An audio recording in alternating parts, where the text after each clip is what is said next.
Hey, Paul here from Caliber. Today we're going to talk about the sled wheels. Step 1, take everything out of the box, disassemble. First thing we're going to do is we're going to put on our rubber ski fingers.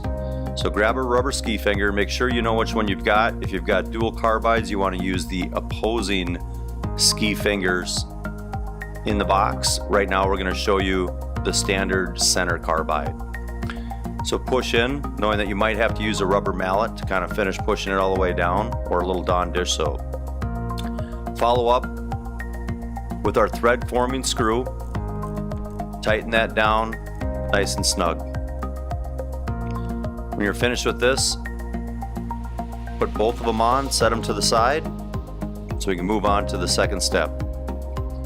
In the second step, we're actually going to slide the arms in the T-handle assembly.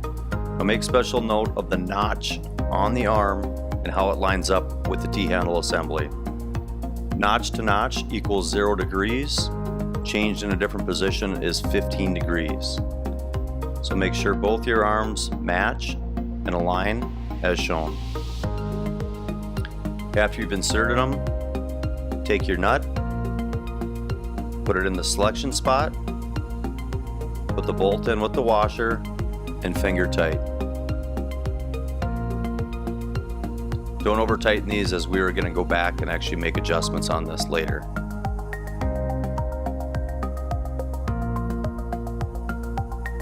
Assemble the other 3 bolts and nuts like shown and set this to the side.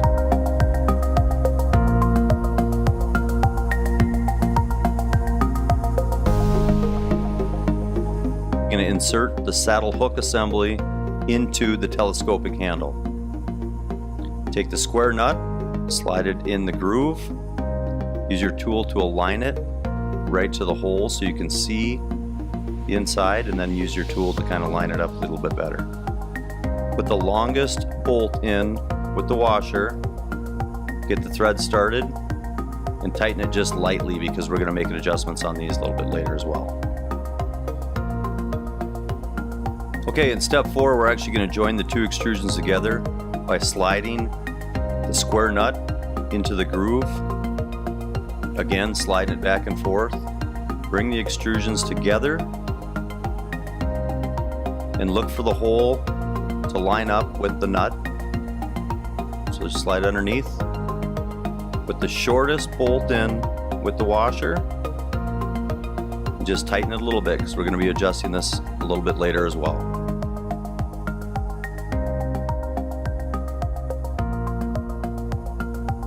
Okay, in step 5, we're actually going to put the wheels on. So grab your provided grease, put a quarter of it on the axle, wipe it on all sides, insert it into the wheel, putting the washer on the inside.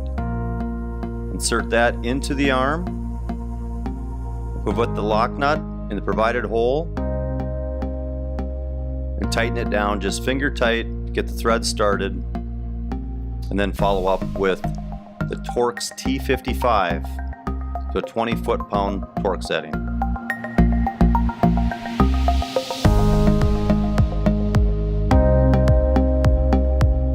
And this completes the product assembly portion. Next, we're going to move on to ski fitment. In step 1, you're actually going to lower the hook setting. Just loosen up the bolt. Bring the hook down to the lowest setting and retighten just to get a couple of threads on it. Do not over tighten this, as we're going to push it into its setting. Okay, next we're actually talk about your ski width. So open it up, put it underneath the ski and close it, paying very special attention to the width of the ski and the spindle bolt. You want to make sure there's enough clearance in there. You're going to go back and actually tighten all 4 of those bolts and lock down your ski width. Okay, in this next step, we're actually going to set our ski length. So as you can see, we're going to loosen that top bolt, slide it back and forth, and eyeball it so that we've got our axle point set up with the front tip of our ski. Once we get a rough setting, we'll tighten that down and do a quick test. Place it underneath, get it lined up with the spindle bolt, come down, and look at how much clearance we've got to make move. Loosen it, add a little bit more length, look at the fit, tighten it down. Next, we're going to slide the carriage so the hook lines up with the apex of the ski loop. Advance that forward and tighten. Next, you're going to actually set your hook to the proper height relative to the ski loop. Set it, tighten the screw down, push the finger saddle assembly down to make sure it works.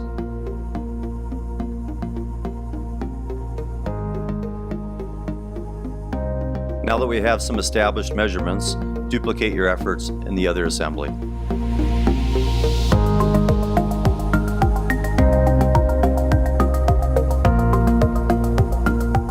Now you can test your settings. Just slide the fingers underneath the ski, crank it down into the location, snap, and don't forget to use the safety pin provided.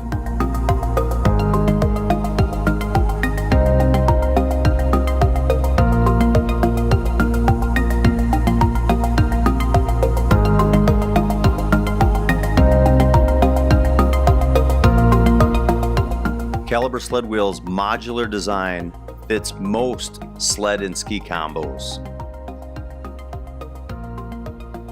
Now, to minimize the amount of lift and play you get in your skis, we need to talk about ski bushings.